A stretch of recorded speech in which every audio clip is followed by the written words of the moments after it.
kenalin, nama aku Jiska Renja Teja dengan NIM 0706022310008 dan partnerku. Saya Natali dan NIM saya 07060223100.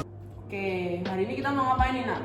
Hari ini kita mau menjelaskan mengenai FL 3 statistik yang akan membahas mengenai one sample test dan two sample test.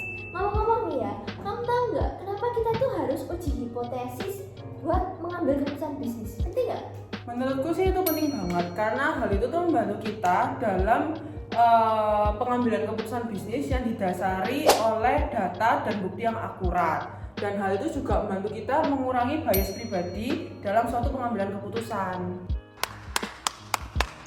Benar banget. Selain mengurangi bias, itu juga akan meminimalisir terjadinya resiko-resiko yang tidak kita inginkan. Dan juga itu akan menambahkan kita peluang-peluang untuk mengetahui faktor-faktor dari keberhasilan. Nice. Oke, kalau gitu kita langsung aja bahas soal-soal dan jawabannya.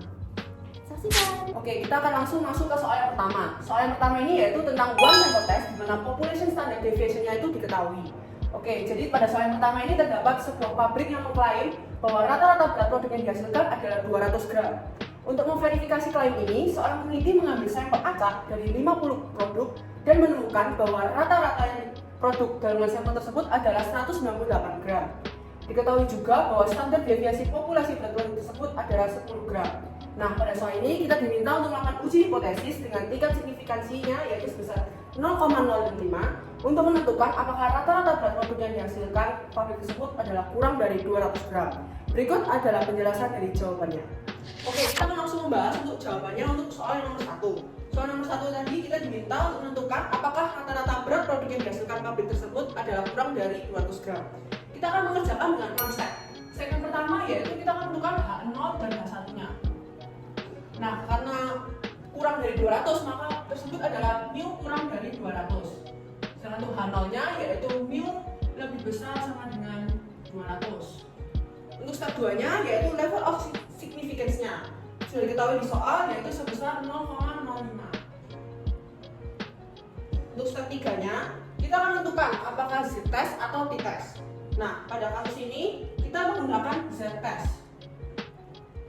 Mengapa z-test? Karena population standard deviation-nya itu sudah diketahui. Nah, kita akan lanjut ke step 4 yaitu menggambarkan grafiknya serta mencari critical value-nya. Nah, kita lihat terlebih dahulu. Di sebelah sini, karena ini kurang dari, bukan sama dengan, maka ini adalah one tail, bukan two tail. Jadi kurang dari nilainya adalah di sebelah kiri. Nah, karena sebelah kiri, nilainya nanti pasti critical value-nya akan minus. Nah, kita cari terlebih dahulu nilai critical value-nya. Nilai segini adalah 1 dan separuh adalah 0,5. Maka 0,5 dikurangi level of significance-nya yaitu 0,05. Didapati hasilnya 0,45. Nah, setelah ini kita akan mencari di tabel Z manakah nilainya yang menghasilkan 0,45 dan didapati probabilitasnya yaitu 1,64 yang nilainya itu 0,4495 dan pada nilai 1,65 itu nilainya yaitu 0,4505. Kedua probabilitas ini hampir menyentuh angka 0,45. Maka kita jumlahkan langsung 1,64 tambah 1,65 namun dibagi 2. Ditemukan hasilnya yaitu 1,645.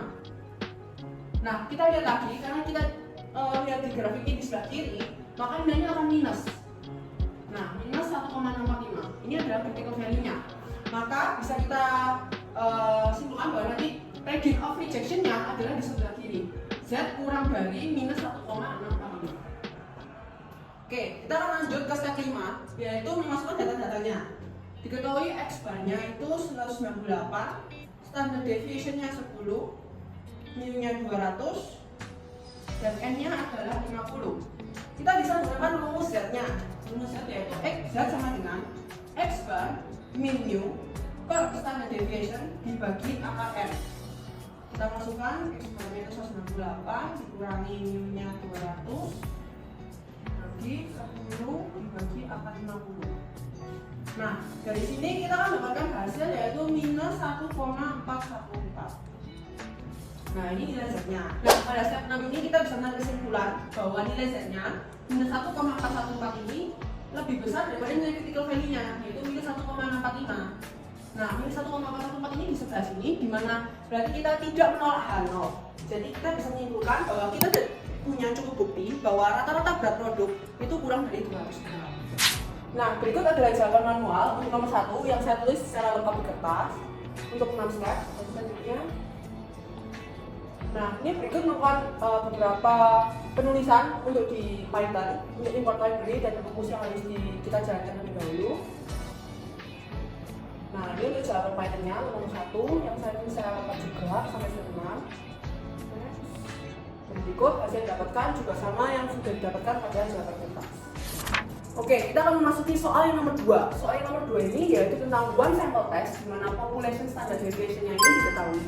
Untuk yang soal nomor 2 ini diketahui bahwa sebuah lembaga penelitian ingin mengetahui apakah rata-rata tinggi badan mahasiswa di suatu universitas berbeda dari 170 cm.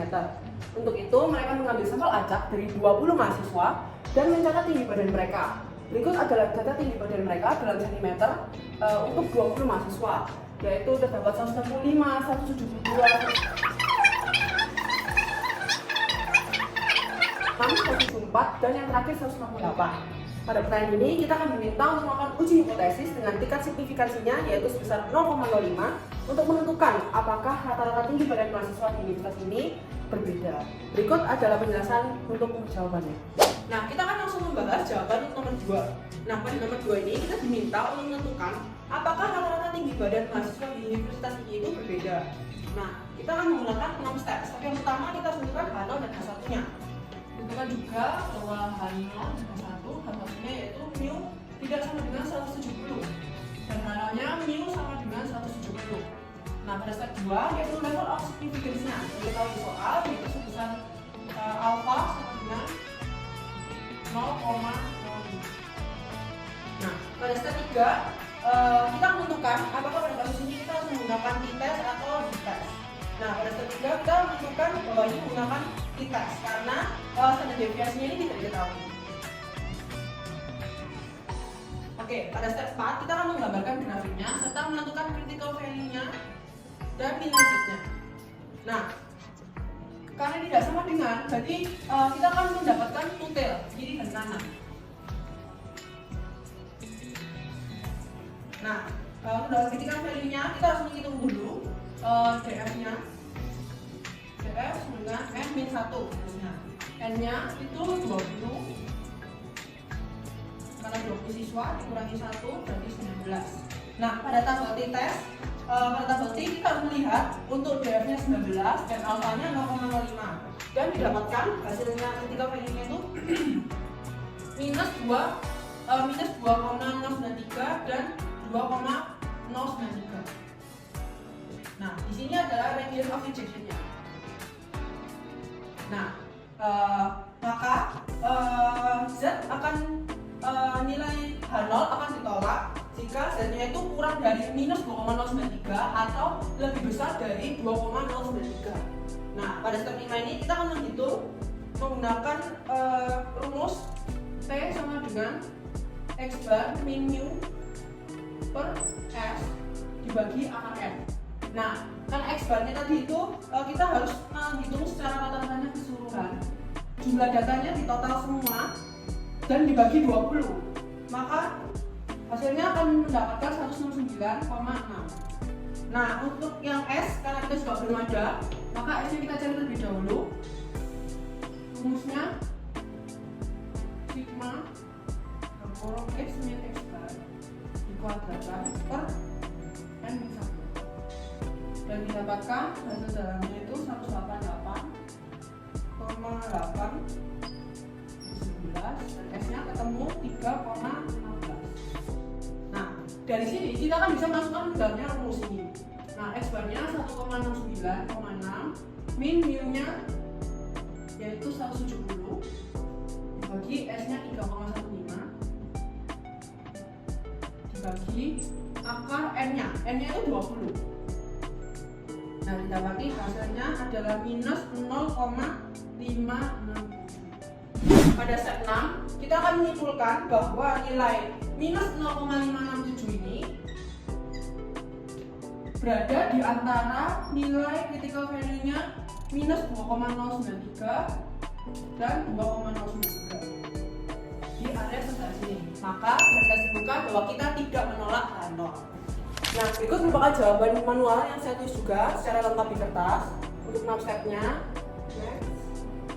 Nah, berikut merupakan juga jawaban di Python yang saya tulis secara lengkap juga untuk 6 step dan menghasilkan kesimpulan yang sama dan jawabannya sama setelah yang saya tulis di kertas juga. Oke, berikutnya kita akan masuk ke contoh soal two sample test di mana independent samples dengan population standard deviation yang sudah diketahui. Nah, untuk di nomor 3 ini, sebuah perusahaan itu pengen tahu apakah ada perbedaan rata-rata yang dihabiskan oleh karyawan di dua departemen yang berbeda. Yang kita cari itu waktunya ya. Jadi di departemen A dan juga B, dan juga kita dikasih data-datanya mereka. Yang pertama, rata-rata waktu yang dihabiskan oleh karyawan di departemen A itu 45 menit. Jadi nilainya adalah 45 menit dengan standar deviasi populasinya sebesar 5 menit. Lalu untuk sampelnya adalah 30 karyawan. Lalu untuk data yang kedua, rata-rata waktu yang dihabiskan oleh karyawan di departemen B adalah 50 menit dengan standar deviasi populasi sebesar 6 menit. Nah, untuk sampelnya sendiri sama seperti sebelumnya adalah 35 karyawan. Lalu soalnya menanyakan apa? Soalnya meminta untuk kita uji hipotesis dengan tingkat signifikasi 0,05. Jadi alfanya adalah 0,05. Untuk menentukan apakah terdapat perbedaan yang signifikan antara rata-rata waktu yang dihabiskan oleh karyawan di departemen A dan B. Mari kita saksikan untuk pembahasannya. Nah, berikutnya kita akan mengerjakan untuk nomor 3 dengan 6 step. Nah, di soal kita diminta untuk menguji apakah ada perbedaan yang signifikan antara rata-rata waktu di departemen A dan juga departemen B. Nah, oleh karena itu, step pertama adalah kita menentukan H0 dan juga H1-nya. Karena dia minta apakah ada perbedaan yang signifikan, itu makanya sama dengan. Jadi HO di mu A sama dengan mu B. Jadi departemen A sama dengan di departemen B, dan H1-nya adalah mu A tidak sama dengan mu B. Lalu selanjutnya ke step 2, kita tahu bahwa tingkat signifikansinya adalah 0,05. Oleh karena itu alfa sama dengan 0,05. Lalu selanjutnya kita masuk ke step 3. Step 3 kita harus pakai T atau C. Nah, jawabannya adalah kita pakai C. Kenapa kita pakai C test? Karena standar populasinya di sini tuh sudah diketahui. Makanya kita pakai C test. Selanjutnya kita akan memasuki step 4 dan kita akan menggambarkan grafik dan juga menentukan nilai dari critical value dan juga set. Nah, yang pertama kita gambar grafik seperti biasa, dimana kita tahu di tengah-tengah ini adalah 0. Lalu karena ini two-tail test, karena ini sama dengan, lalu ada di kanan dan juga kiri. Dan kita akan menentukan berapakah nilai set dan juga critical value-nya dengan rumus 0,5 dikurangi 0,05 dibagi 2. Kenapa dibagi 2? Karena ada di kedua sisi. Lalu kita akan menemukan bahwa hasilnya adalah 0,475. Nah, 0,475 ini adalah nilai dari set. Dan kita akan cari di Z table berapakah nilai critical value-nya. Dan kita akan menemukan bahwa nilai dari critical value-nya adalah 1,96 di kedua sisi. Tapi karena ini di sebelah kiri grafik, maka minus 1,96. Nah, kita bisa tahu bahwa kita akan meriset H0 di sebelah kiri, yaitu saat Z kurang dari min 1,96 atau Z lebih dari 1,96. Selanjutnya kita akan memasuki ke step 5. Di step 5 ini kita akan mencari Z-nya. Z dari calculation data-data yang sudah diketahui. Nah, data yang diketahui itu XA rata-rata adalah 45 menit, sedangkan XB rata-rata adalah 50 menit. Lalu kita juga diketahui standar deviasinya, yang A adalah 5 menit, yang B adalah 6 menit, dan juga kita juga diberitahu untuk nilai N-nya atau nilai sampelnya. NA adalah 30 dan juga NB adalah 35. Nah, kita akan memasukkan data-data ini ke dalam rumus. Apa dari rumus Z? Z adalah rumus X rata-rata A dikurangi X dari rata-rata B. Lalu kita bagi dengan akar dari standar deviasi A kita kuadratkan dibagi dengan NA atau sampel data. Lalu kita tambahkan dengan standar deviasi dari B, kita kuadratkan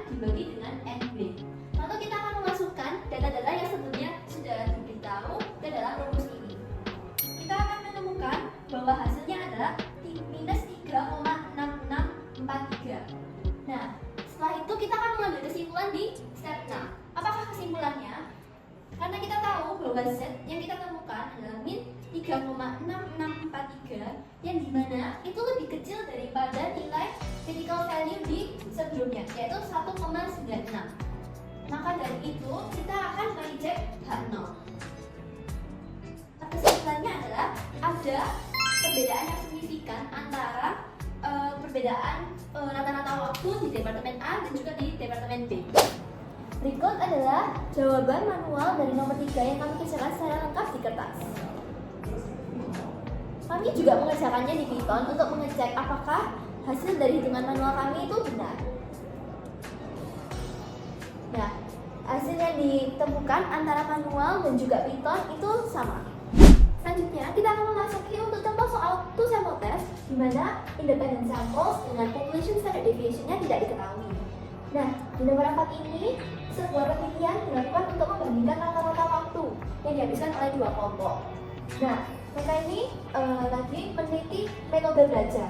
Kelompok A itu terdiri dari 15 mahasiswa yang menggunakan metode belajar yang tradisional. Sedangkan kelompok B terdiri dari 12 mahasiswa menggunakan metode belajar yang online.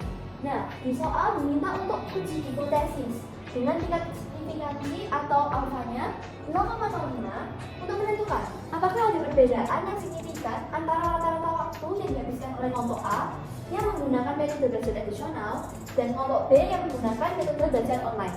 Kita bisa lihat di sini di soal juga dikasih untuk datanya. Kelompok A metode belajar tradisional ada 15 dan kelompok B metode online ada 12 data. Untuk pembahasannya, mari kita saksikan. Selanjutnya, saya akan membahas mengenai nomor 4. Diketahui di soal, kami diminta untuk menguji hipotesis apakah ada perbedaan yang signifikan antara rata-rata waktu yang dihabiskan oleh kelompok A dan juga B. Oleh karena itu, step 1 kita menentukan H0 dan juga H1. Karena ditanya apakah ada perbedaan, oleh karena itu H0 adalah mu A sama dengan mu B. Mencari apakah mereka sama, dan untuk H1-nya mu A bukan sama dengan mu B. Selanjutnya kita akan ke step 2. Step 2 kita tahu bahwa tingkat signifikansinya itu adalah alpha 0,05. Selanjutnya kita akan memasuki step 3 untuk mengetahui apakah soal ini menggunakan z-test atau t-test. Nah, di soal ini kami menggunakan t-test. Kenapa? Karena standar deviasi di soal ini belum diketahui. Selanjutnya kita akan memasuki step 4, di mana kita akan menggambarkan grafik untuk mengetahui nilai dari critical value dan juga Z.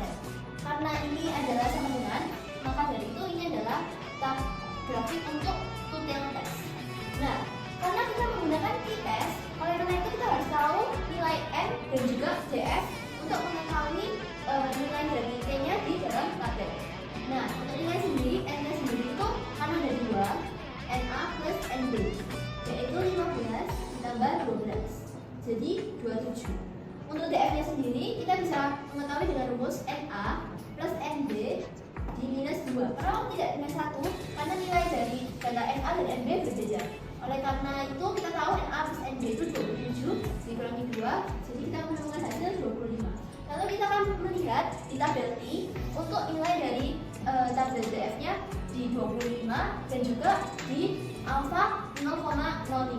Dan kita akan menemukan di tabel T bahwa nilainya yang ditemukan adalah critical value untuk 2,060 dan di sini karena minus 2,060. Next, ke step 5. Di step 5 ini kita akan menghitung untuk rumus-rumusnya. Nah, kita bisa mengetahui bahwa sigma dari XA dikurangi X rata-rata A yang setelah dikuadrat kami sudah menghitungnya dan kami menemukan hasilnya adalah 21,333. Lalu untuk sigma rata-rata dari XB dikurangi X rata-rata dari B dan dikuadrat adalah 9,667. Lalu rumus ini kami gunakan untuk mencari SA dan juga SB. SA sendiri punya rumus yaitu akar sigma dari XA dikurangi X rata-rata dari A diper dengan NA min 1. Dan kami menemukan hasilnya adalah 1,234. Lalu lanjut ke SB. SB juga punya rumus yang sama, akar XA minus maksudnya B dikurangi X rata-rata B dikuadratkan, lalu kita bagi dengan NB min 1. Di sini kita menemukan hasilnya adalah 0,937. Karena kita sudah tahu untuk varians yaitu SA dan juga SB, kita akan mencari untuk varians gabungannya. Disimbolkan dengan S kuadrat P. Nah, rumusnya adalah NA dikurangi 1 dikali dengan SA kuadrat ditambah dengan NB minus 1 dikali dengan SB kuadrat. Lalu kita bagi dengan NA plus NB, lalu kita minus dengan 2. Lalu kita menemukan hasil bahwa gabungan dari kedua varians adalah 1,24. Lalu varians ini untuk apa? Itu untuk kita mencari nilai dari T terakhir. Nah, di sini T punya rumus yaitu X rata-rata A dikurangi X rata-rata B. Lalu kita bagi dengan akar dari gabungan varians yang sudah kita cari X kuadrat P dikali dengan 1 per NA atau sampel A ditambah dengan 1 per NB. Nah, lalu kita akan memasukkan data-data yang sebelumnya. Kita sudah menghitung bahwa rata-rata dari A itu 6,67, sedangkan rata-rata dari yang B adalah 5,167. Lalu diper dengan akar 1,24, lalu dikali dengan 1 per 15 ditambah dengan 1 per 12 karena datanya jumlah 15 dan 12. Lalu kita menemukan hasil dari P-nya adalah 3,478. Nah, selanjutnya kita akan masuk ke step terakhir, yaitu untuk menentukan apakah kita akan mereject H0 atau tidak. Karena jika ada berada di sini, kita akan mereject H0. Nah, karena T-nya itu 3,478, yang dimana itu lebih besar daripada 2,060, maka kesimpulannya adalah kita mereject H0. Nah, oleh karena itu kami menyimpulkan bahwa terdapat perbedaan waktu yang signifikan antara kelompok A dan B dengan metode pembelajaran yang berbeda. Berikut adalah jawaban dari nomor 4 yang kami kerjakan secara lengkap. Ini step 1 sampai step 4. Dan ini juga step 5 dan seterusnya. Ini adalah step 6. Kami juga mengerjakannya di Python. Next. Nah, dan kami menemukan hasilnya juga sama.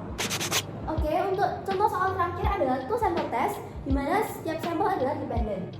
Nah, di soal kelima ini, sebuah sekolah itu ingin mengetahui apakah program bimbingan belajar mereka yang baru itu bakalan meningkatkan nilai ujian matematika siswanya. Nah, sebelum dan sesudah mengikuti program ini, bakal dicatat nilai ujiannya dari ada 8 siswa.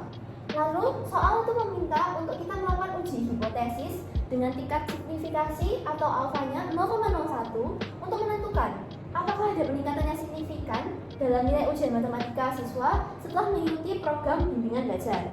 Nah, berikut untuk data-datanya. Untuk pembahasannya, mari kita saksikan. Selanjutnya, kami akan membahas untuk soal nomor 5, di mana adalah two sample test dan dependent. Nah, di soal kita tuh diminta untuk mengetahui apakah ada peningkatan dalam nilai matematika mahasiswa. Oleh karena itu, kami akan mengerjakan H0 dan H1-nya.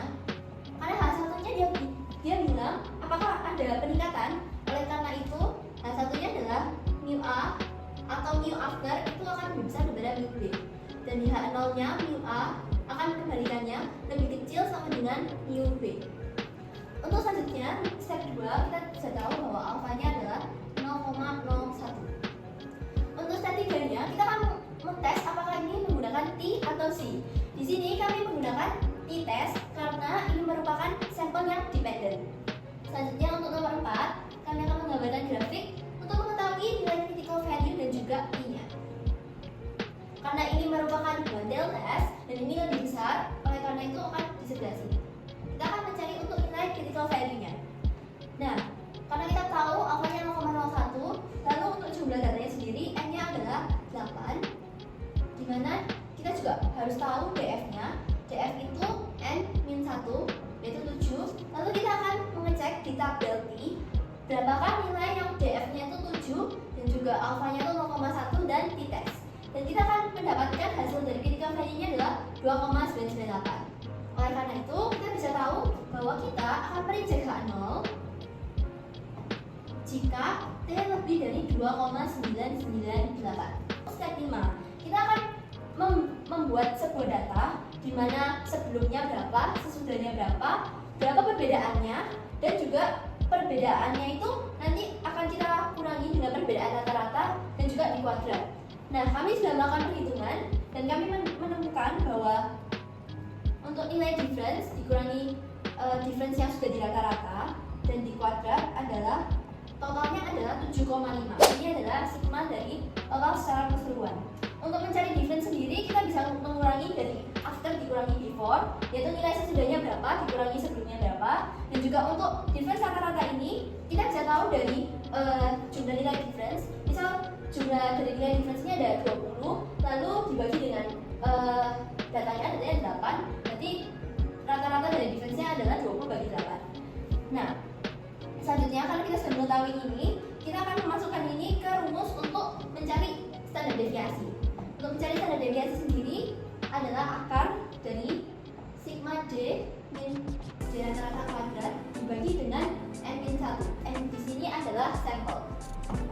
Terus kita akan memasukkan 7,5 seperti yang kami sudah hitung. 7,5 ini akan kami bagi dengan 8 minus 1 karena nilai datanya ada 8. Lalu kami akan menemukan akar dari 1,0714 yaitu 1,035. Lalu kami apakan untuk standar deviasinya?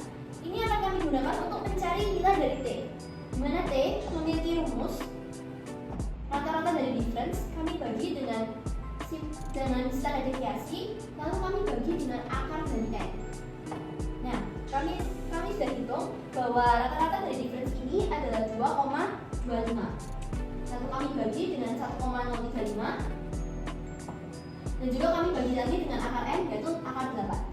Nah, kami sudah menghitung dan kami menemukan hasil bahwa T adalah 6,15. Nah, kita akan memasuki ke step terakhir.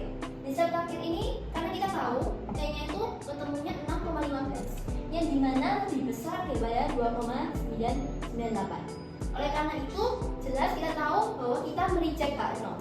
Dan kami memiliki kesimpulan bahwa ada pertumbuhan atau kenaikan nilai antara sebelumnya dan setelahnya di nilai matematika siswa-siswa. Berikut adalah jawaban secara manual yang kami kerjakan secara lengkap di kertas. Ini untuk step 5 dan juga step 6. Kami juga mengerjakannya di Python untuk mengecek apakah hasil tersebut benar. Nah, kami juga mendapatkan bahwa hasil dari apa yang kami kerjakan di kertas itu sama seperti di Python. Oke, jadi kita akan menunjukkan juga bagaimana kita melakukan prompt pada chat PDF. Dan kita mengambil dua contoh, yaitu ketika kita melakukan prompt pada chapter 10, seperti berikan saya soal tentang one sample test hipotesis, di mana standar deviasi populasinya ini diketahui dan pengujiannya menggunakan one tail dan sebagainya. Ini disesuaikan saja dengan soal yang diminta. Sama juga dengan yang chapter 11 yaitu two sample test, kami akan meminta PDF untuk mengenerate soal sesuai dengan kriteria yang kita mau. Misal standar deviasinya diketahui atau tidak diketahui dan lainnya. Dan itulah presentasi dari kami. Saya Jessica dan partner saya Natali. Kami mengucapkan terima kasih sudah mendengarkan presentasi dari kami dan Tuhan Yesus memberkati. Bye-bye.